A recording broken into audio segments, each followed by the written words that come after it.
Out in one day for 90% decline in the Iranian missile launchers, which is very hard to. They had 2 weeks, maybe less. 2 weeks before Iran crossed the line and put a nuclear weapon in its hands. The B-2 bombers changed that. But Washington isn't taking any chances, because the next move is already in motion. The message from the White House is clear. No nuclear weapon, no program, no missile capable of carrying one. And if diplomacy won't deliver that outcome, the military will.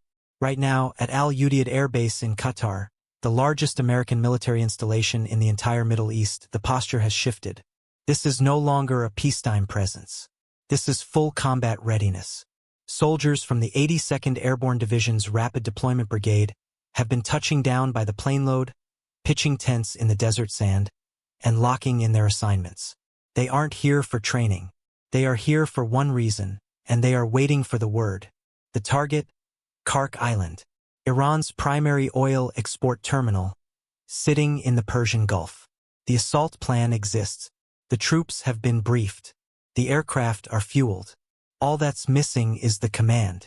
Out on the desert strips beyond the main airfield, the operation runs like a machine. The moment a helicopter sets down, a fuel crew is already moving. The hose connects, the pumps spin up, and within minutes that aircraft is back in the air, either heading offshore to pull more Marines off the carriers, or sweeping the skies for Iranian drones on the perimeter route. Nothing stops. Nothing waits. Back in the United States, at Fort Bragg, the second wave is being loaded.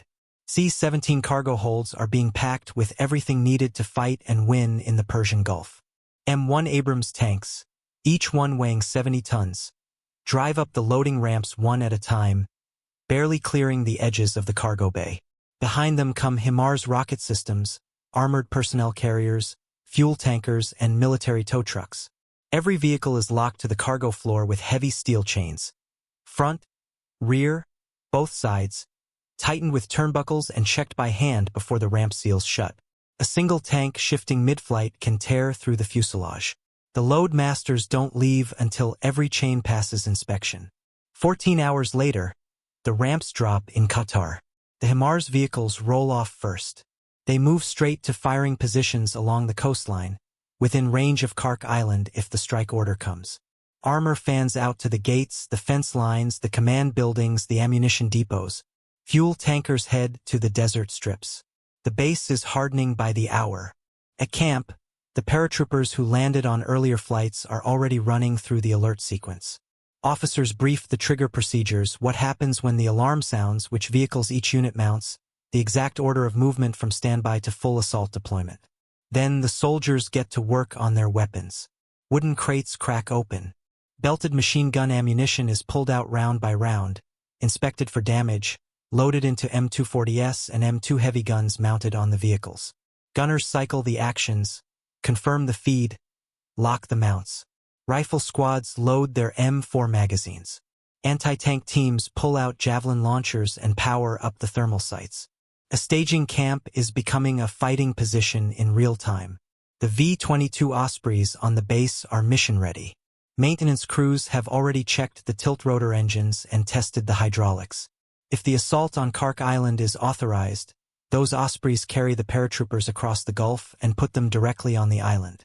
Above the base, the airspace is locked down. Fighters and helicopters run continuous circuits overhead. Any Iranian reconnaissance drone or Shahid that appears on radar or is spotted visually gets engaged and destroyed before it gets anywhere near the base or the troop concentrations around it. On the main runway, the fighter jets don't stop moving. F-15s, F-16s, and F-35s rotate through the refueling pads between combat sorties over the Persian Gulf. Land, fuel, taxi, launch. Around the clock. No gaps. Marine helicopters MH-60 Nighthawks and CH-53E Super Stallions run a constant shuttle between the offshore carriers and the base. Each run brings another wave of Marines with weapons and full combat loads. They file out, head to camp, and the helicopters turn around and go back for more. The buildup is not slowing down. More troops, more armor, more firepower arriving by the hour. The plan is set. The question now is simple. Will the order come?